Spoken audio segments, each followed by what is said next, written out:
Not high enough. Hey guys, how are you doing? So today, Panasonic launched the new firmware for the GH5, the GH5S and the G9.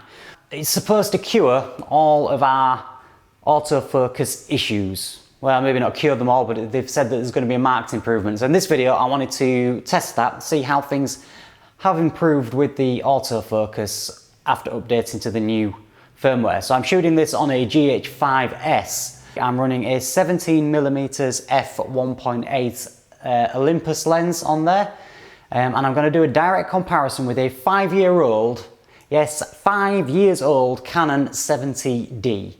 Just to see if the latest generation 2018 GH5S can keep up with a 5-year-old budget DSLR from Canon. Using really old technology. So this is going to be a side-by-side comparison. I'm going to do hopefully a split screen if this thing works out. And I'm going to walk up and down my kitchen, dining room, whatever this is, so that we can compare the two and see how they perform. On the Canon, I've mounted the Sigma 18-35. So again, this is the closest lens that I have to the native mount 17mm that's on there.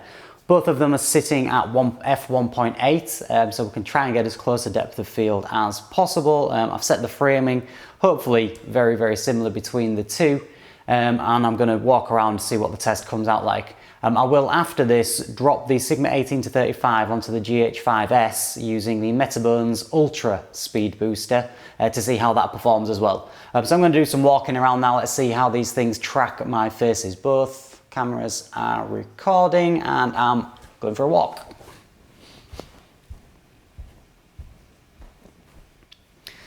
So here I will be roughly 3 meters away from the cameras, so hopefully they're both picking me up, and I'm going to walk off camera. Walking back on camera. How soon do they catch me? In the same position. I can see the LCDs and they are both tracking me quite well, so it'd be good to see if there's any difference. Going to the back of the room now. So I'm about 7 meters away from both cameras at the moment. Hopefully they're both tracking all right.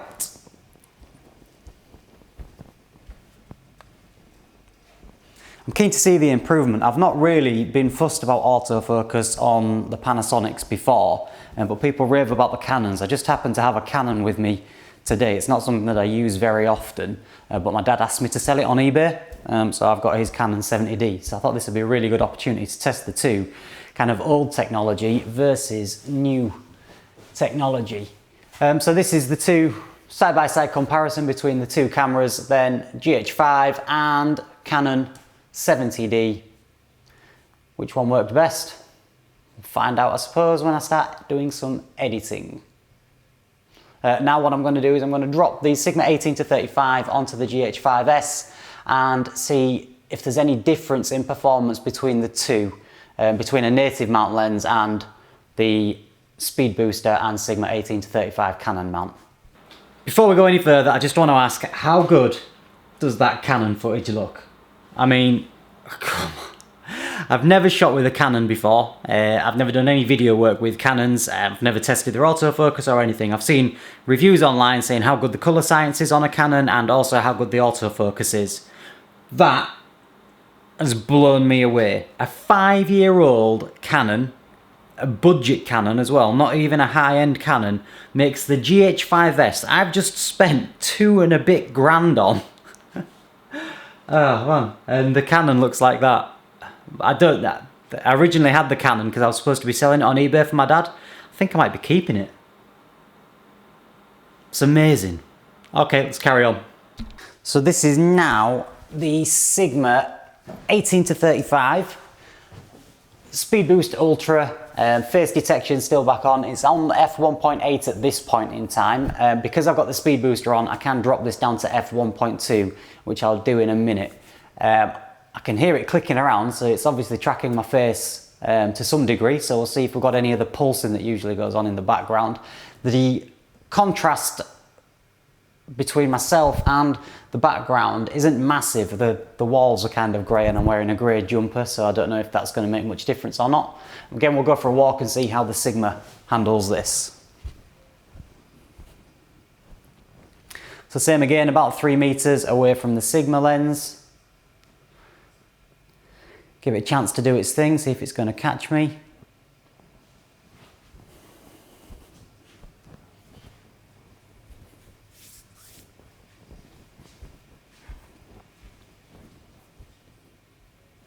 Off camera now.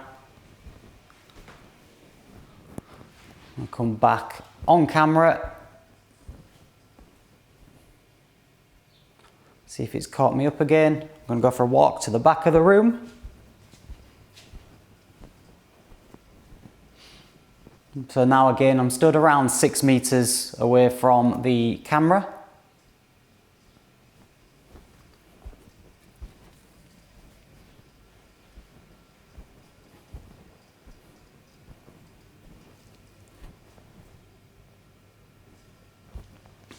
Now I'll come back to the camera and we'll see if it catches up with me as I'm walking to the camera and back to the starting position, looking at the LCD. It looks like it's kind of got me. Don't know how fast it was catching up. So again, we'll compare the two into the background. What I'm going to do now is I'm going to switch this down to f1.2 and see how f1.2 looks. So bear with me while I adjust things.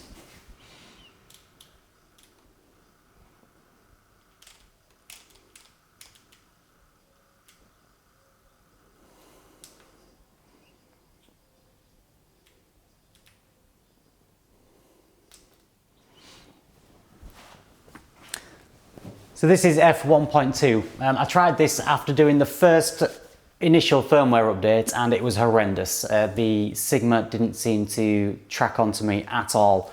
That may be because I was in my office, which is a lot darker than this place, so it might track a little bit better now that we're in a brighter room.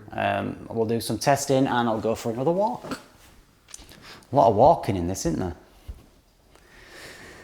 Is this the kind of thing that other reviewers do when they're testing autofocus and things? Like I say, I've never really given autofocus much of a consideration because most of the time I'm shooting on gimbals, which means I just set a manual focus point and then try and stay the same distance behind people. But it would be nice if you could stick this on a gimbal and have somebody walking around and it would track and keep things in frame. Or not. I was considering either the GH5S or the A7 III. The A7 III gets really good remarks for autofocus. However, I had a play with that the other day and I wasn't that impressed, but I didn't have a chance to have a look at the proper settings, so I don't know. So we're just seeing if the Sigma 18-35 set at f1.2 is any good at tracking focus. Got flies everywhere in here. Summer in the UK. Nice. So, back to the beginning. I'm going to take these, I'm going to drop them into the editing software, do a side-by-side comparison between the Canon and the GH5S, and then see what the footage looks like using the Sigma on the GH5S as well. Because let's face it, everybody wants the Sigma lens.